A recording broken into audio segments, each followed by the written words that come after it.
Austin Forkner gets a little crazy while leading with the last 5 minutes to go. Gets a little close to the rhythm lane, kind of what we saw Barsha do. Hits a hay bale. Pulling his bike out, he's kind of going the wrong way on the track and then kind of cuts off the corner. In doing so, Feld docked him 2 spots for it.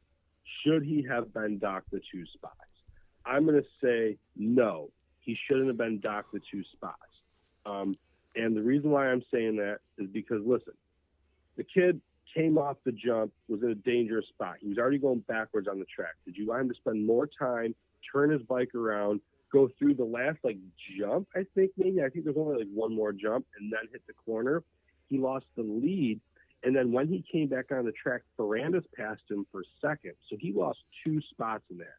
In the grand scheme of things, with how far Christian Craig was behind him, I don't think him hitting the other thing and then going around would have really done much more for him in that position.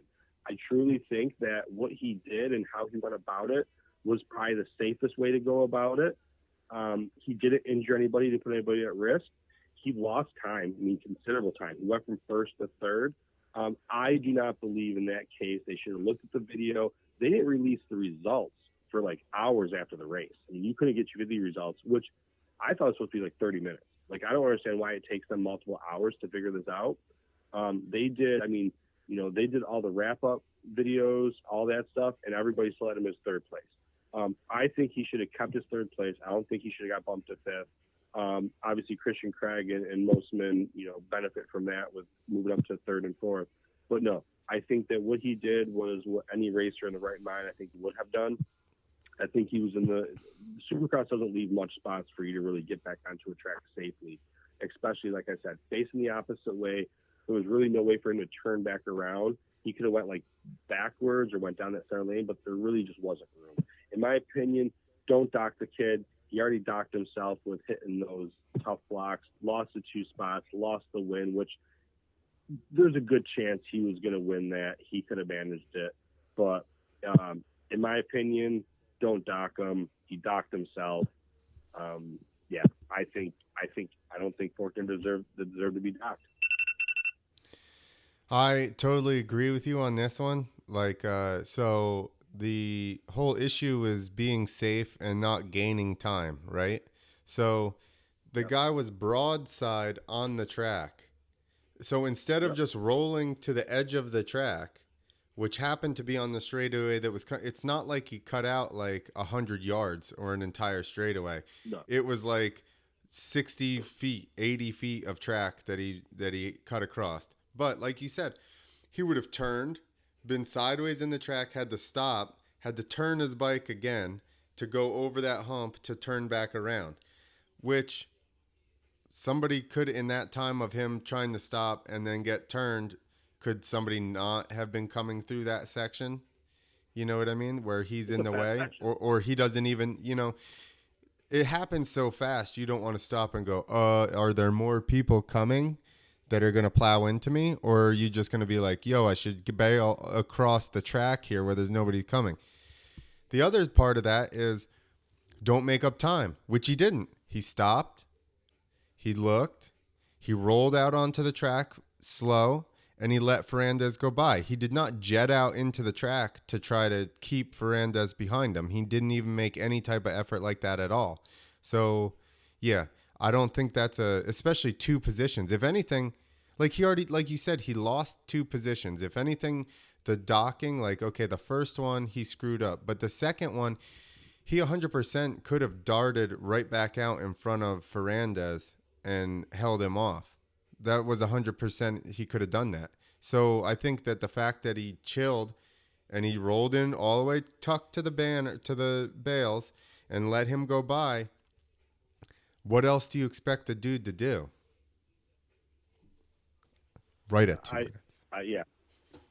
Yeah. No, and then you look at the Barsha going off. Did you see the kamikaze attack that Barsha took at Cincerillo when he came back from out of there? Yeah. That's what Bam Bam does, and that's why we all love him. But Forkner didn't try nothing like that. he come on. I mean, he came on in the whoops.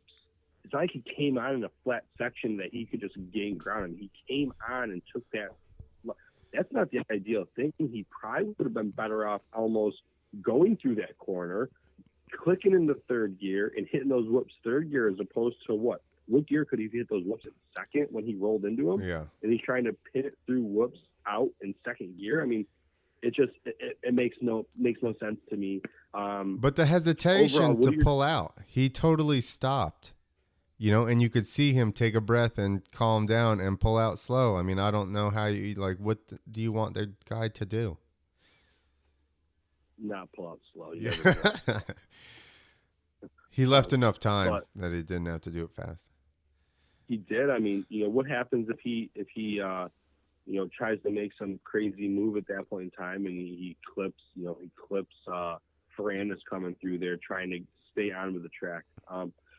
I don't know. I think that one is, you know, we're kind of on the same page. I mean, there's some people out there that are not Forkner fans or don't like Forkner.